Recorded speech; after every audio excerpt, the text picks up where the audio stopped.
கண்களால் காண முடியாத அநேக வைரஸ்களும் பாக்டீரியாக்களும் இருப்பது போல நம்முடைய வாழ்விலே தேவன் வைத்திருக்கிற ஆசீர்வாதங்களை நாம் சுதந்திரிக்க முடியாதபடி நம்மோடு கூட அநேகர் போராடி கொண்டிருக்கிறார்கள். அது யாரா இருக்குன்னு நீங்க சிந்திக்காதீங்க. அது யாரா இருந்தாலும் பரவாயில்ல, ஆண்டவருடைய கரத்துல கொடுத்துருங்க.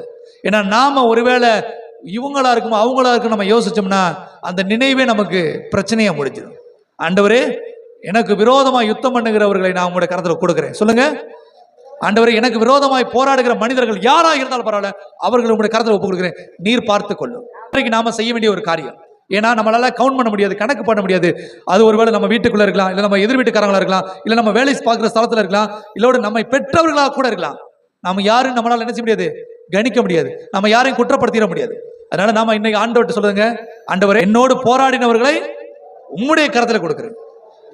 என் சார்பில் இருந்து நீர் யுத்தம் செய்து எனக்கு ஜெயத்தை தாரு.